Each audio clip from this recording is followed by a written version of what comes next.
first things first, look who's here. Hey now. Super Bowl champ Chris Canty. Good to see you, brother. How are you? Chris, how do you decide when you wear your ring and when you don't wear your ring? I only wear it the week before the Super Bowl and the week after the Super Bowl. Oh. Just to remind folks I got one. Yes. I mean, it's so gaudy, you can't wear it all the time. So gaudy. I'm with you. You got a gold jacket and a Hall of Fame ring. I think people will put that higher on the scale. Chris, he walks into work with the gold jacket every day. We put him in a different outfit. I didn't see that. That's not true. I didn't see that. That's not true. That would be a boss move, though. I would endorse that move, CC. Love. Give me that phone. No. Give me that phone. Now, I'm going to tease you like a little kid. Now what you going to do? All right? Wise guy. How's that going for you? We love you. Lynn Swan, Hall of Famer. Love you. All right, let's talk about the NFL draft. Sam Darnold threw yesterday at a rainy USC Pro Day, seemingly put on a great performance, so much so that our Joel Klatt made quite the bold statement. Take a listen to this. He had one of the most, I would say, best pro days I've seen in a long time. Coming away from today, and this is the earliest I've said this in this process, the New York Giants are on the clock because I think the #1 pick was totally solidified today.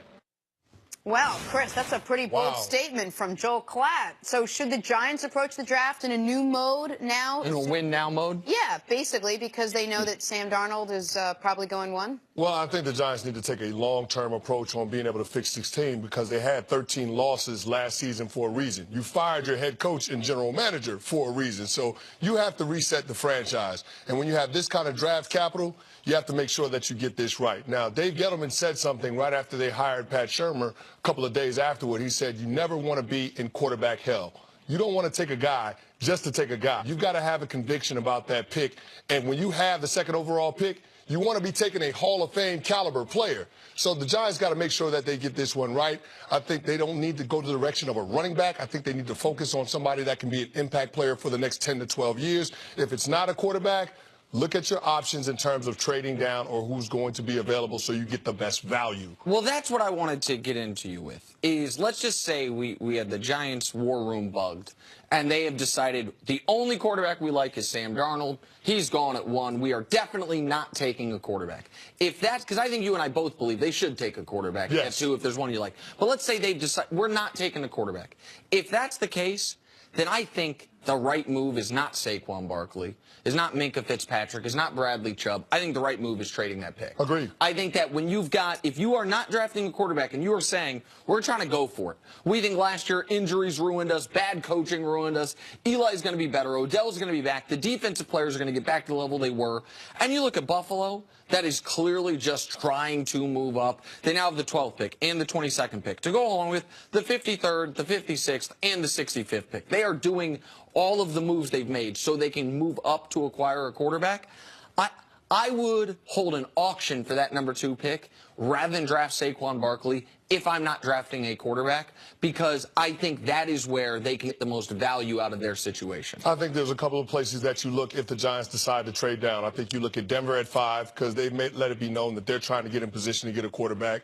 If you're the Giants, that still puts you in play for a Quentin Nelson or a Brad Chubb or even a Saquon Barkley, although I don't love it. But I'm with you. I think you try to do the dance with Brandon Beane, general manager, who Dave Gettleman has a relationship with from their time in Carolina. You try to get 12, you get 22, and then all of a sudden you're in position to maybe get the first rounder from next season. So if you can get 3 first-round picks and maybe another mid-round pick to move back to 12, I think that's the play if you don't have a conviction on one of those quarterbacks. Based on the way the board is, looking at the players that are highest-ranking players, the Giants, this is not the year that you want to be in the #2 slot.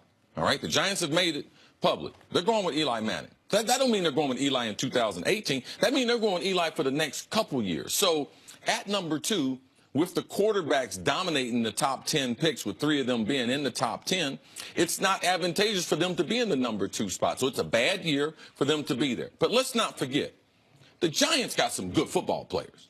Now, they're the team that they are kind of retinkering. I'm not going to say rebuilding, but before the season, we thought they were a playoff team.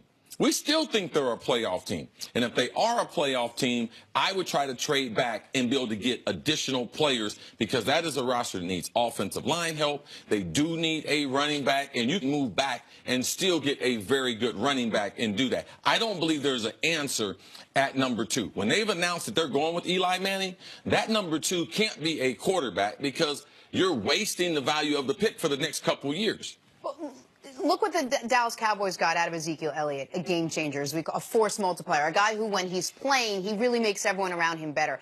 You don't think it'll be too tempting for the Giants to look at Saquon Barkley and wonder what if? It's a perfect marriage when Zeke was available because they had Tony Romo as a veteran quarterback, but they had spent draft capital to build up that offensive line, which was one of the most dominant offensive line. They had a 1,000-yard rusher before they got Zeke. Now, Zeke is a special player, so it's a perfect marriage, and the timing was perfect when Zeke was available. The Giants don't have a dominant offensive line.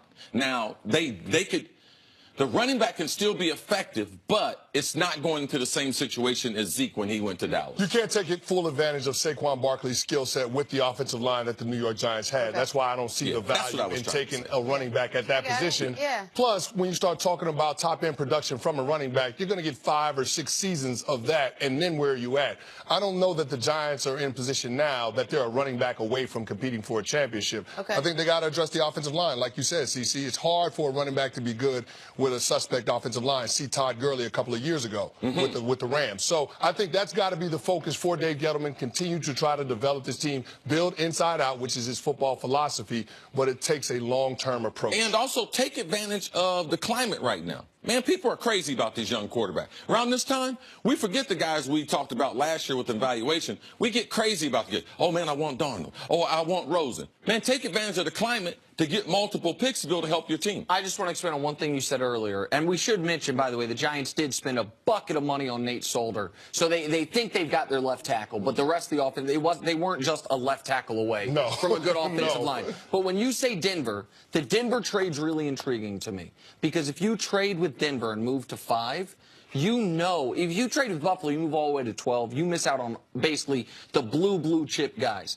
If you trade with Denver, you know quarterback's going 1, quarterback's going 2 to Denver, quarterback's going 3 to the Jets. You're sitting there at 5. You are either going to get the top offensive player on your board or the top defensive player on your board. Same situation Indy's in when they switch with the Jets. Exactly right. Like you're in a great spot because you're trading only 3 spots down, and you know in that spot 2 and 3 will be quarterbacks. That's why it could be very attractive for him. All right, Chris Canty, stick around. Coming up, are the Cowboys falling behind the rest of the NFC East? We'll talk about that next on First Things First.